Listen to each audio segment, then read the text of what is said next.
Do you feel lost in a world of spin and agenda? My interest is our collective growth in awareness, and that is why I use astrology. This video discusses energy from the full moon on Gemini, the full moon in Gemini on November 27th, 2023. Here is the chart. Show it to you a little bigger. There we go. As you see, the sun is at 4 degrees, and I think it's 51 minutes of this red sign there, that's Sagittarius.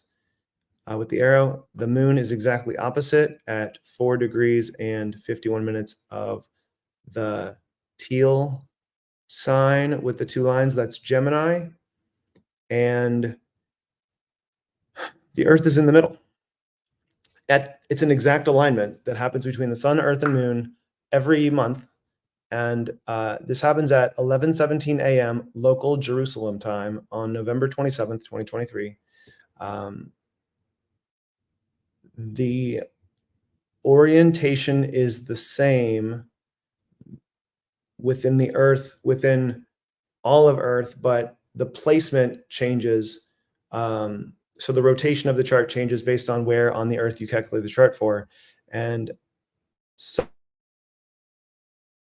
to Jerusalem specifically, and I'll state that, but most of this is relevant to the whole world. So let's first start with the eastern horizon at the full moon. The eastern horizon, as you can see right here on the chart, is at 18 degrees and 16 minutes.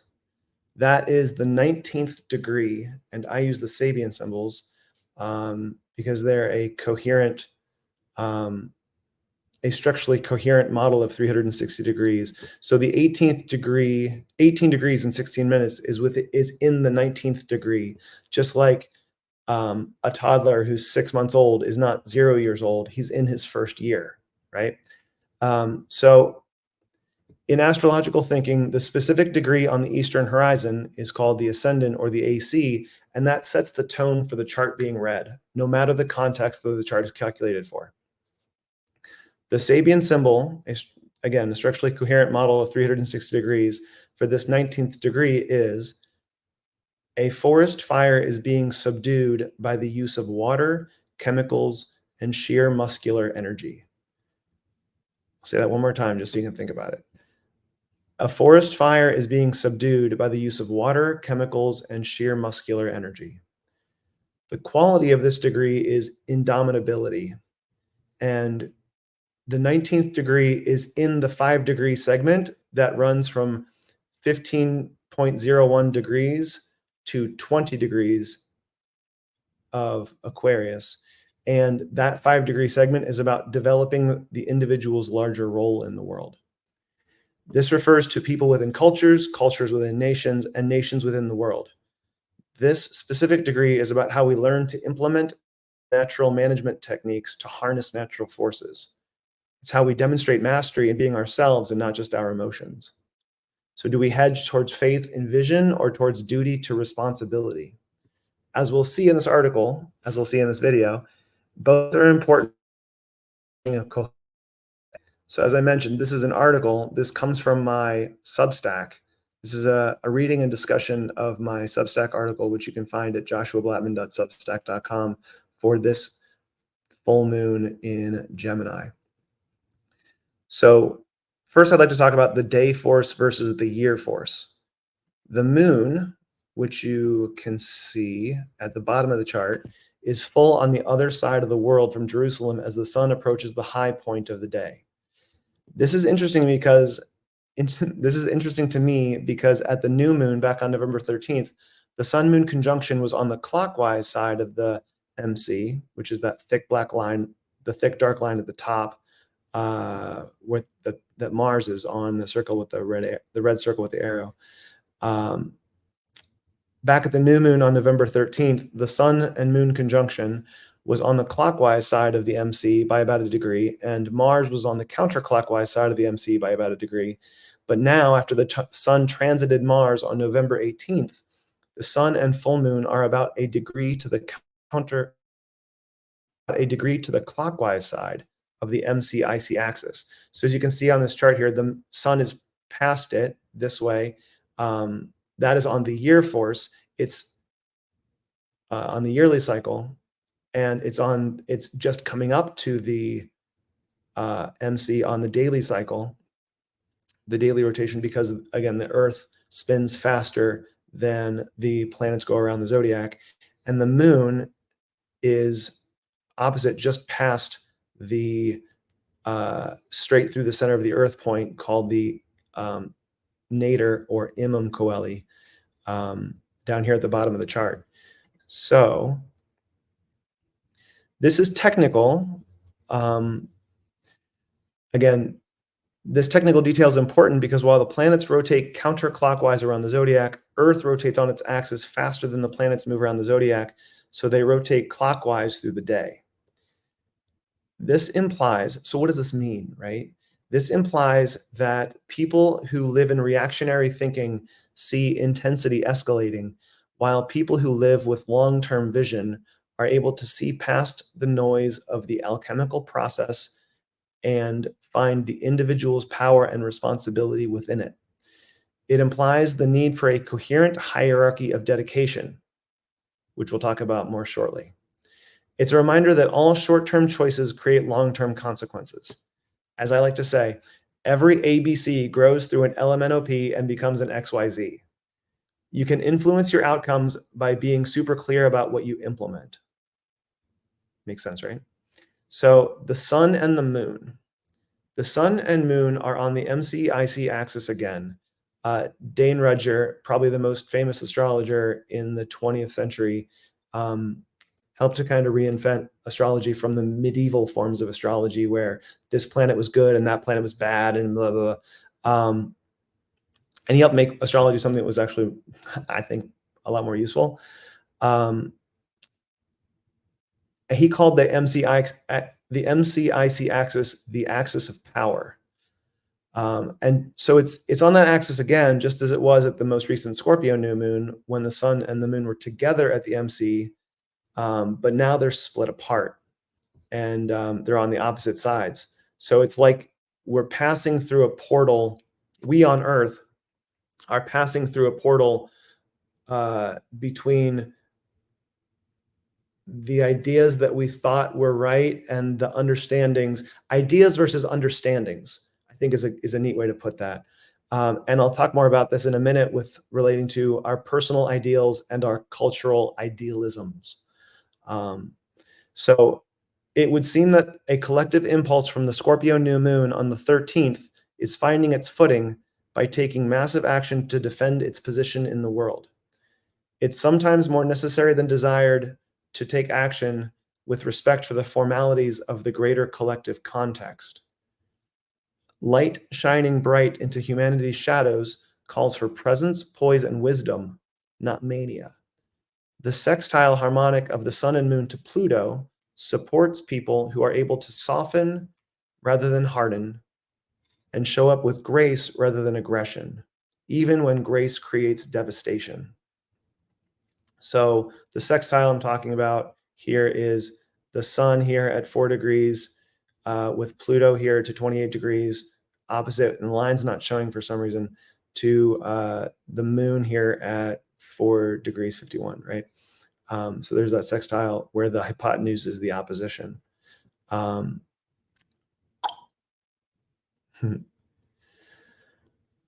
Regardless of individual levels of awareness, there's a deeply felt desire to discern, differentiate, and reach beyond circumstances. The challenge is how to incorporate and synthesize evolutions of consciousness into our personalities in a structurally meaningful way that aligns with natural truths, so faith in vision and duty to responsibility have a solid bedrock of support. That's kind of a really big deal, right? Like we have our faith, we have responsibilities in the moment, and we have faith in a vision. We have duty in the moment. We can have duty to a vision, but that's more really like faith that it's going to work. And so we're like determined. And so faith, and so that's more like persistence. Faith in a vision and duty to responsibility, they both have to have a foundation that ties deeply into the bedrock in order to be supported so that they actually manifest. So relationships to reestablishing order is the next section of this article. Again, if you want to check out the article, it's at joshuablattman.substack.com, and it's for this particular full moon on November 27th. So all the planets and points in the lower left quadrant of the chart, which symbolize the process. So the chart is here. The lower left quadrant is these guys: Saturn, Neptune, Chiron, Eris, North Node, Jupiter, and Uranus. They are all they're all in retrograde. They're all moving backwards. And this quadrant, the lower left quadrant, symbolizes the process of spiritual infusion into the foundations of identity. And again, they're all retrograde except for Saturn, which I should have said a second ago. Anyway, they're all retrograde except for Saturn, which is only about 12 degrees below the eastern horizon at the time of the full moon. This implies the opportunity for dedication to ideals and a deepening foundation of spiritual resources. So as I just mentioned, faith and vision and duty to responsibility, we're going to have to dig pretty deep to find that solid bedrock of support. And we'll find that within ourselves and within our communities. And we might feel called to wrestle with big questions like, how do we exist for everyone and still become anyone? And how do we honor our physical and animal needs while also honoring our spiritual needs? And how do those needs show up through how we treat both our friends and our foes? How do we hold standards that how do we hold standards? We may feel called to soften into the moment and tune into a sense of dedication to a sacred destiny.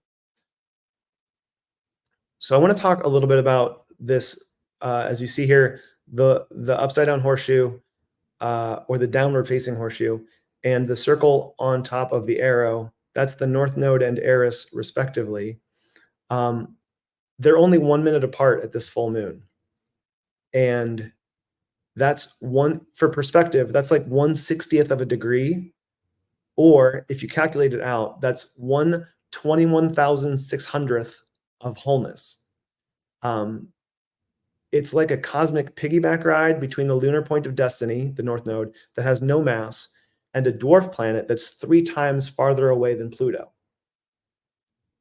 And my feeling is that the corresponding symbolism is undeniable. The Eris archetype is warrior-like, antagonistic, and brings things to light that we'd rather ignore. And the lunar North Node, known as the head of the dragon in Chinese astrology, is about destiny. It's about the visions for what we're becoming. So those two things are like right on top of each other, and they challenge us in this second house. So this part's a part that this is specifically relevant to Jerusalem, and also that part about how the this first quadrant, that part is specifically relevant to Jerusalem as well, and anyone who has a spiritual identity that's based in Jerusalem. That's why I made this about Jerusalem, because there's a lot of people who have that. That second house is about solidify. It's about spiritual character. It's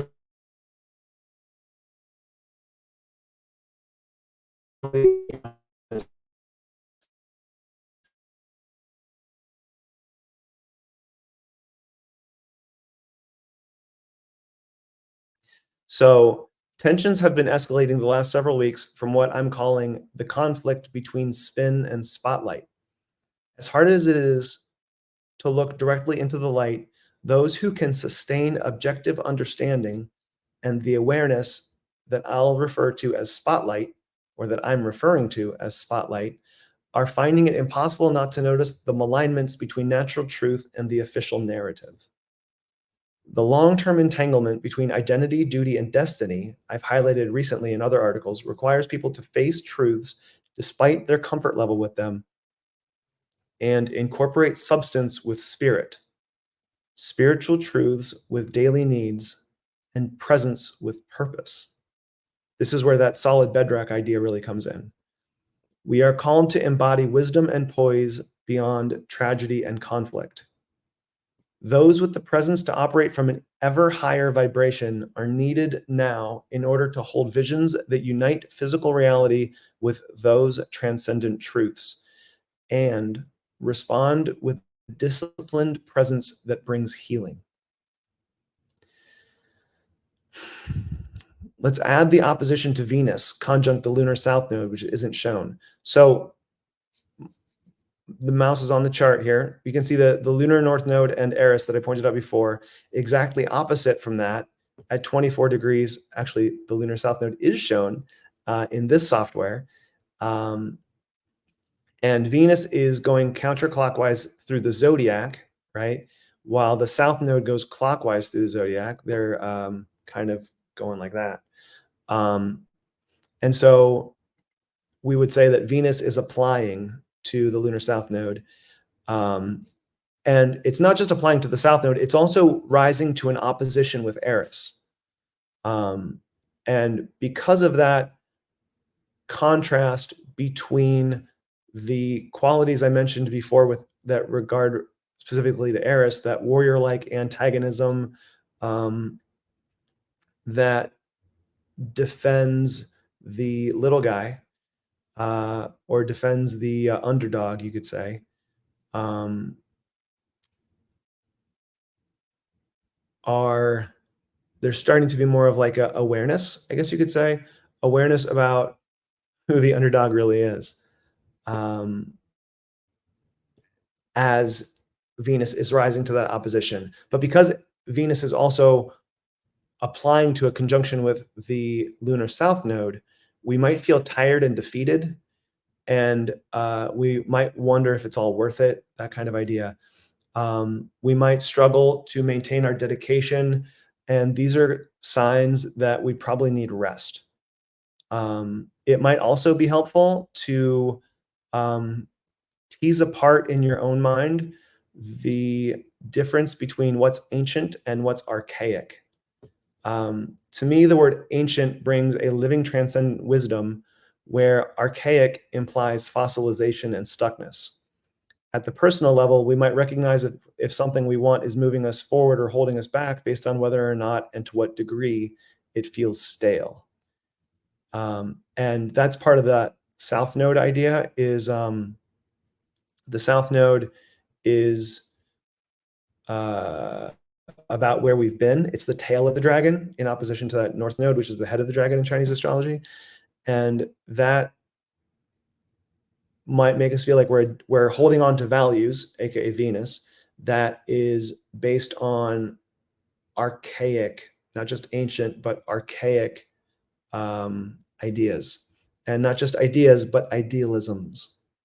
So Venus is rising to its opposition with Eris, which suggests to me that ignorance shows itself through idealism rather than strong ideals. And it shows me that we're back at the narrative, we're back at that merit versus narrative conflict I've discussed recently in my Astrology Digest posts. Eris, again, fights for the earnest endeavor. And as Venus is surging to an opposition with Eris, authoritarian idealism can be overcome by tuning into your personal ideals. How do we individually activate our ancient ideals instead of archaic idealism? One way is by disentangling traditions from institutions, not over-identifying with the institution, but remembering the tradition that the institution stands for and symbolizes and represents. Individualism and relationship are brought to the forefront as we navigate our ideals and what we project that's expected of us based on the archaeological record. It's important to keep perspective on the historical value of archaeology without letting it take over our consciousness. How do we do that? How do we hold perspective? How do we keep perspective on historical value without letting it take over our thoughts? And my thoughts on that is by recognizing our need for approval and keeping that in the context of our hierarchy of dedication. Hierarchy of dedication is an interesting idea to me, and I'll talk more about that here in the moment. So the role of the individual, and I didn't write this in the chart, but I'm sharing it with you on this video. Mars, this red circle with the arrow, Ceres is not a planet, right? Venus, Juno's not a planet, and the moon, which is considered a planet in astrology, are the only 3 planets on the western half of the chart. That implies, and those are all personal planets. Venus is a um, an a an internal personal planet, because it's inside of the Earth's orbit, right? Whereas the moon integrates Venus and Mars energy because it goes around and goes inside the inside the Earth's orbit and outside the Earth's orbit. But in this position, it's outside the Earth's orbit because it's a full moon. It's reflecting sunlight back onto the Earth. And just as the sun has passed Mars about 9 days ago on the November 18th, and because Mars, Venus, and the moon are all on the objective side, there's a lot of there's a heightened consciousness, heightened energy within all of what Earth consciousness is, that makes humanity's future more reliant on what the individual does. And I mean individual people, individual communities, individual nations within the bigger context of global consciousness and solar consciousness. So it's really everything inside of the solar system. Everything within the solar system, I mean everything within the sun's gravitational field. Because, spoiler alert, if you take a class that I might give in the future, the solar consciousness is what makes life in the solar system in the first place, right? Like solar consciousness energy existed long before life on Earth ever came about, right? Because the sun had to develop planets before there could be life on any of the planets. So the role of the individual, as I was starting to discuss, reality, as I briefly just mentioned, hinted at, is a conversation among all of consciousness. The individual is called to soften and mature in order to respond to the changing world. The individual's hierarchy of dedication is being cleansed, and what's archaic is called to be let go of, while what's ancient and enlivened and is called to be held sacred. The individual is called to the responsibility of disciplining emotional reactions and responding with wisdom towards a vision of reality that honors the interplay of all truths that